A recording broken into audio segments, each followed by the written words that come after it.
Hi, Karen. This is Selena, and it's nice to be speaking to you again. Thank you for complimenting my title. I thought that this would catch my students' attention quickly. I made sure that my lesson objective was aligned with my content area and objective because if they are not aligned, then the lesson will not make sense and not be aligned with the TEK either. I see what you mean by the lesson objective needing more detail. I added more detail, as you can see. Oh, sorry.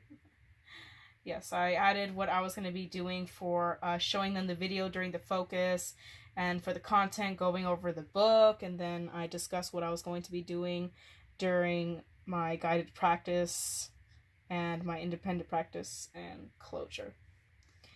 Okay, and for the technology,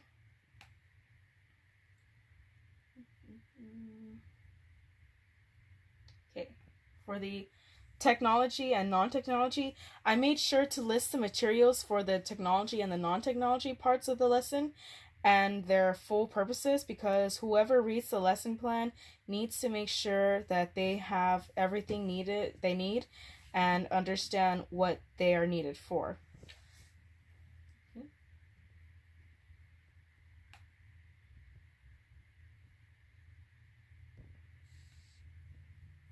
Okay, so for the focus, I also agree with you that the video is a great way to capture the students' attention because many students, both lingual and bilingual, are attracted to technology. Wright also mentions how television shows and movies captivate viewers of all ages. So I knew as soon as they were going to be looking at the video that the colors, the sounds, the pictures, that they were going to be able to understand fractions better because students tend to understand things more when they have pictures and colors. It captures their attention more than just writing it out on a board with black marker. The reason that I use open-ended questions is to help me to see what students know and understand, and open-ended questions also give me insight on their thoughts about what they are learning. Attention getters are very important to use during class time. They signal to the students when and what they need to be focused on, and also when they need to be moving on to the next step of the lesson. So my attention getter, when I mentioned saying the word jelly, my cue word being jelly, so that way they can know that they need to pay attention to me and be prepared to move to the next part of the lesson, which thank you. I thought that was a great tool to use. Okay, and for content, I agree that the Hershey's Milk Chocolate Fraction book would be a great book to use because it is relatable to most students. I thought since most students love candy and other sweets, that this Hershey book, bar book, would capture their attention, especially since most can relate. At some time period, they had to share their chocolate bar with somebody they knew, like a friend, a sibling, or other relative. And this is something that they were doing fractions before they even knew it, but this book is calling their attention to it now. This is the best fraction book to use so that all my students can relate it to. Wright also mentions how solving word problems correctly requires vocabulary knowledge and English reading comprehension skills, which is why this book is so great, because the definitions for fractions, denominator and numerator, and whole are all explained in this book, and it has great pictures to use for them to reference to. Okay, so for guided practice,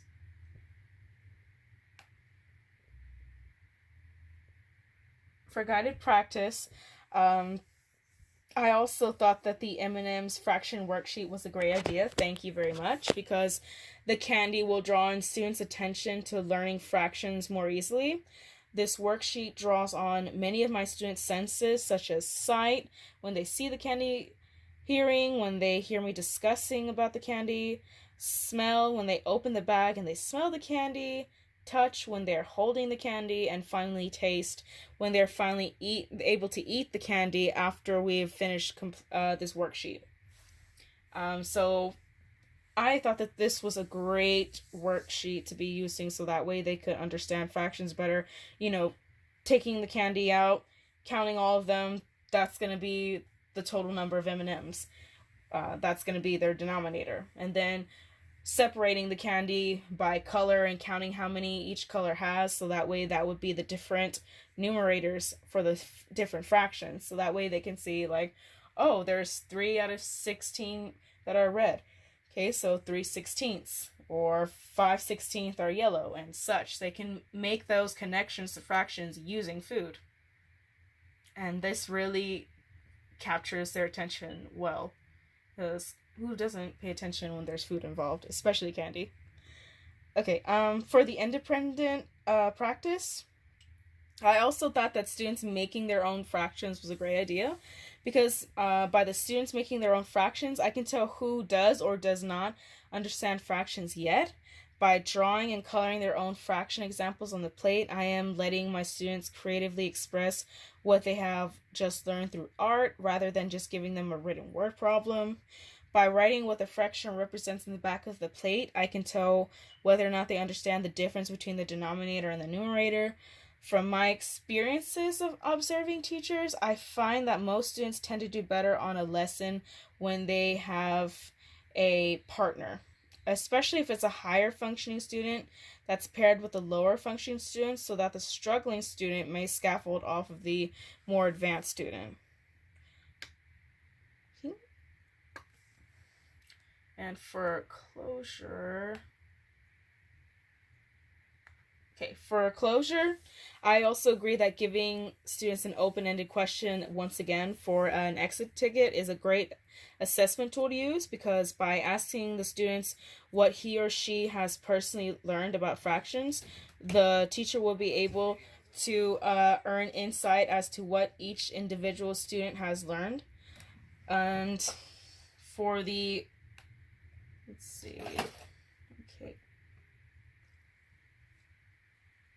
For the special education students, I find that asking a special educator teacher for assistance is the best way to go, because teachers will, these special education teachers will give you as much information as you need to teach the special education students to the best of their abilities.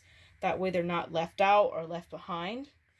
For my ELLs, pairing struggling ELLs with non-struggling ELLs is the best method, because these two can work together and they're able to understand each other due to knowing each other's native language as well as English. Since the more advanced ELL student is able to understand English better, they can translate it for them easier. That way they're scaffolding off of the non-struggling student. For my gifted and talented, these students need more of a challenge, of course. So to differentiate this lesson, I had the students write out fractions from least to greatest and defend their reasoning, such as explaining how 1/2 is greater or less than 7/8, and they're gonna have to explain that. Well, I see that you really didn't have any problems with my lesson plans, and I thank you very much, because you've pointed out a lot of my ideas were great. So thank you very much. I worked on this for quite a while, and hopefully it will be good enough. Thank you for viewing my lesson plan, and I hope yours turns out great as well.